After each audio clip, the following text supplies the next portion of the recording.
Hello guys and welcome to the final round of the Russian Football News Predictions League for this season. So most of the things have been decided. We know Zenit are champions. We know that Lokomotiv are in the group stages of the Champions League. And we basically know who is going to be relegated, although even that we're not 100% sure on because it depends on whether Khimki will finally make their minds up or their minds have been made up for them and they will accept promotion or not. But we do have one or two little things to wrap up. Firstly, we have the last place of the Champions League. Krasnodar in third are 2 points ahead of CSK Moscow, but with an inferior head-to-head record. So, if CSK win and Krasnodar don't, it will be CSK Moscow who make the Champions League. Sixth place has been wrapped up by Dynamo Moscow. So, if and when Zenit beat Khimki on Saturday in the Russian Cup final, Dynamo Moscow will be back in Europe. Rostov have finished 4th or 5th, so they are Europa League, so that's been decided. But anyhow, we've still got 7 games to predict, but I said 7, not 8, because Krylia Sovetov against Sochi has been forfeited because Sochi, understandably, are still within a 14-day quarantine period because a number of their players and staff were tested positive for coronavirus. What goes around comes around, Sochi? We all remember, of course, when they had the whole debacle with the Rostov match when Rostov had players who tested positive. Sochi refused to delay the match even though they had the perfect opportunity, the 19th of July. That was the reserve date, forcing Rostov to field their youth team and went ahead, hammered them 10-1. Utter joke. But anyhow, so Sochi is safe from relegation, so they don't really care. There's nothing at stake for them at this point. Rostov, though, it could well have put them within reaching distance of the Champions League. So I don't know if we're going to see any legal challenges. Probably not. There's not really a lot you can do because it technically was within the rules. It just was, they say, ungentlemanly conduct. Anyhow, now with that in mind, we've got 7 league fixtures, but to make up for that, we are going to include the Russian Cup final as the 8th prediction this week.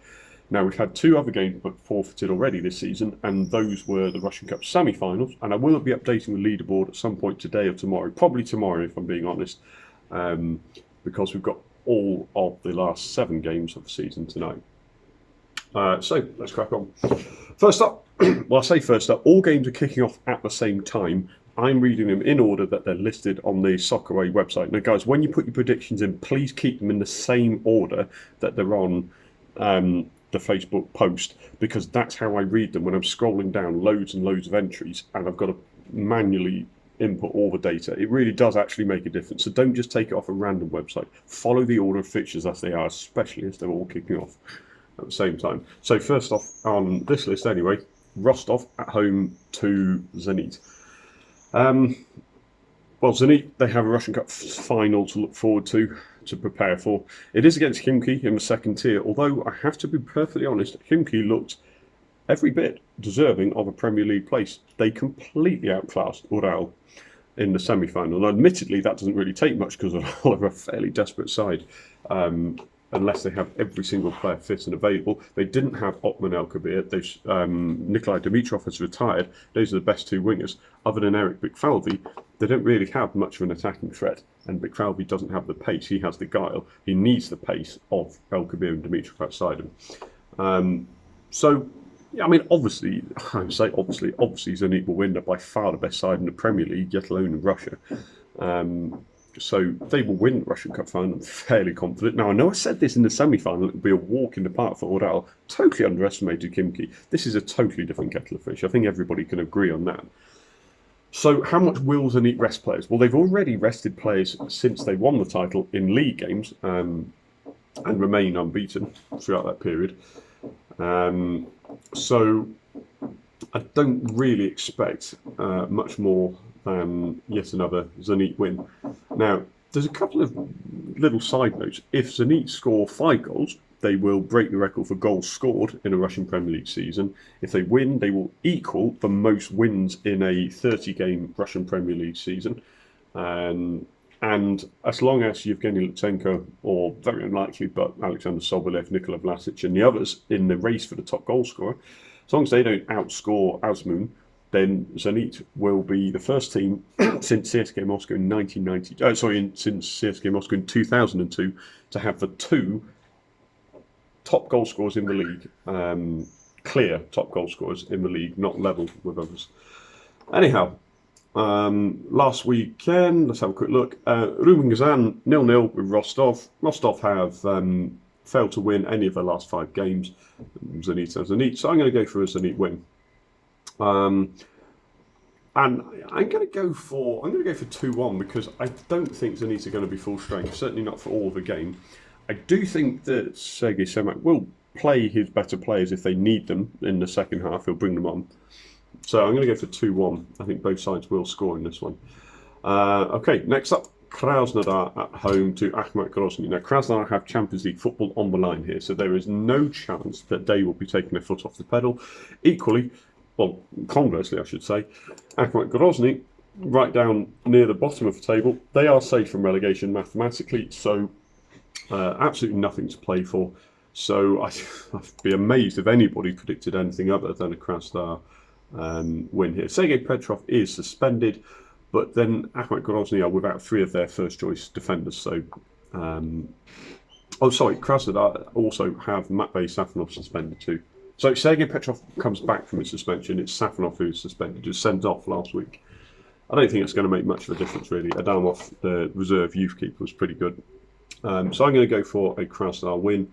I'm actually going to go for 3-0. I'm pretty confident that they will press home their advantage because of what's at stake for them. CSKA Moscow at home to Tambov.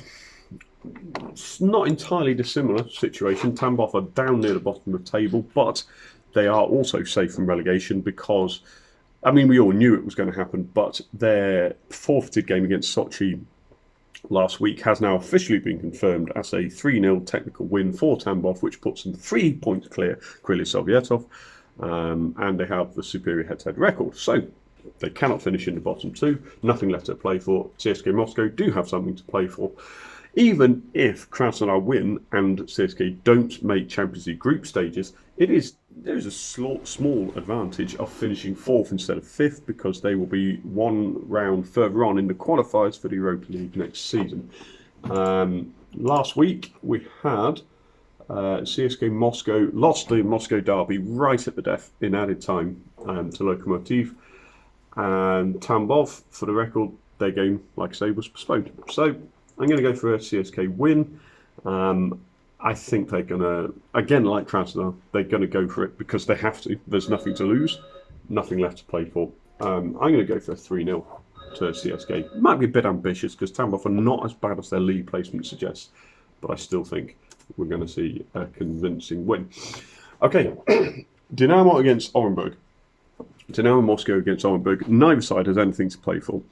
Orenburg are rock bottom. They haven't won in God knows how many games. I think 8 games. They've lost 4 of the last 5 certainly. They are the joint worst defensive record in the league. Any side that rivals Aurelio Katzenberg for that title is pretty appalling in my books. And like I mentioned, Dynamo Moscow are 4 points behind 5th and 4 points ahead of 7th. Therefore, no chance they can finish anywhere other than 6th. They've got nothing else to save their players for. So, but even next season, you've got to remember, next season is just over 2 weeks away. So they might just take their foot off the pedal. But this is Orenburg. Orenburg have even less than nothing to play for because they are going down to the 2nd tier. So I'm going to go for Dynamo Moscow win, but I really don't see it being emphatic simply because there's, not a huge amount to play for. I'm only going to go for 1-0 to Dynamo.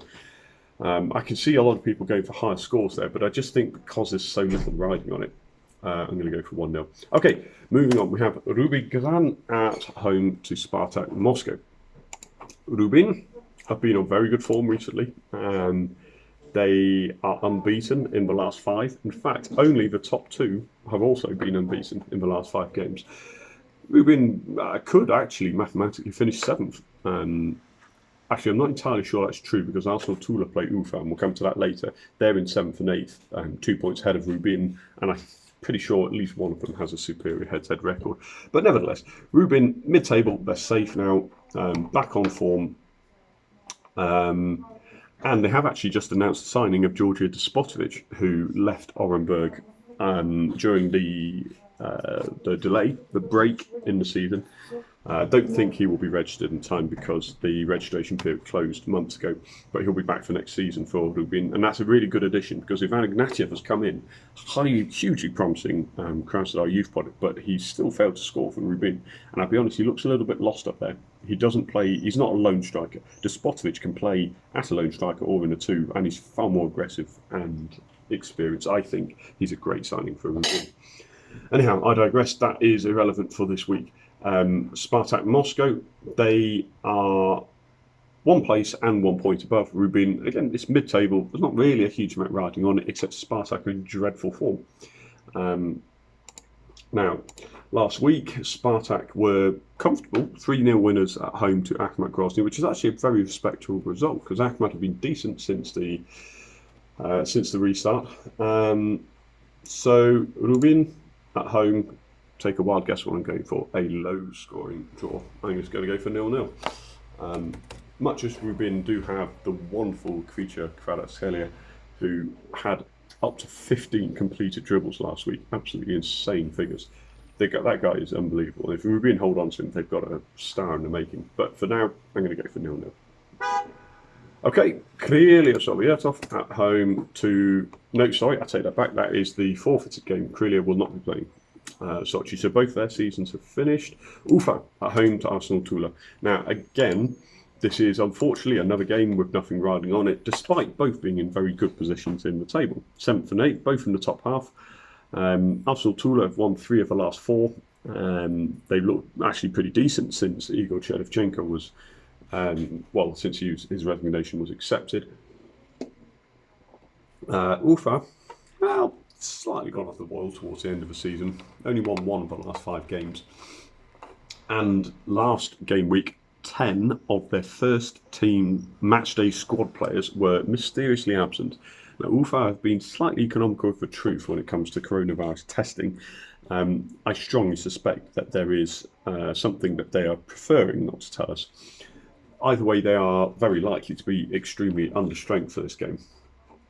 But they are at home, and at home they have one of the best defensive records.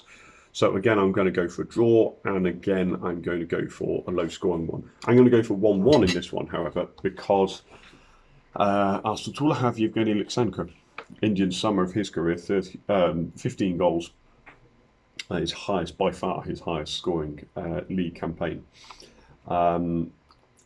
So yeah, I'm going to go for 1-1 there.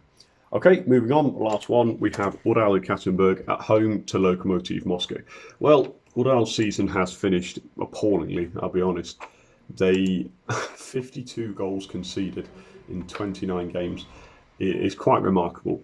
And to still finish reasonably high up the table, all things considered, in 11th, they could mathematically finish as high as... They could just scrape into the top half, actually. But they're at home to Lokomotiv Moscow. Now, Lokomotiv have nothing to play for, Ural have nothing to play for. Ural on terrible form, and they just simply do not have a goal scorer.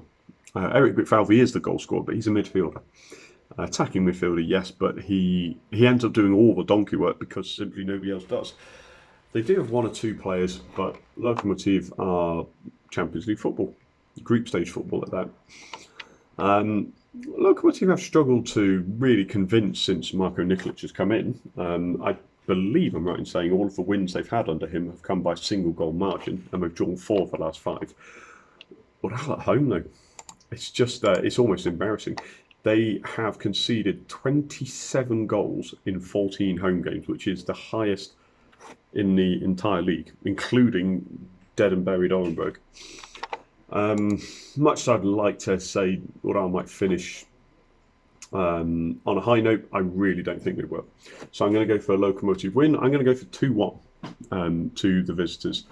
They have very little in terms of players missing. And also, Ural Ekaterinburg's manager, Dmitry Parfyonov, has resigned. He resigned quite understandably after the semi-final defeat at home to second-tier FC Khimki. Completely outplayed. And it was long overdue. He really has done absolutely nothing with the side. They've gone backwards, I would say. I'd be interested to see who comes in, but I'm just glad it's not Parfyonov anymore. So they're basically all over the place. I'm going for 2-1. Now, I mentioned the Russian Cup final as the 8th game of this predictions. I'm not going to ask for your prediction for that until after Zenit's game, so we know a little bit more about the team use and fitness and all that. So tomorrow morning we'll do a single prediction, but it will be added to the spreadsheet as the 8th game. So get these in, guys. Now this is, I'm sorry again for the late delivery of the video, but the deadline is 5 p.m. UK time today, because that's when all games kick off simultaneously. So really, I will send out reminders during the day. 5 p.m. UK time is the deadline. You've got to get them all in, because obviously you miss 9 o'clock GMN time, you miss 5 o'clock UK time, that's it, it's all gone. Get them in early as you can, and tomorrow we'll finish off with the Russian Cup final prediction. Good luck, guys.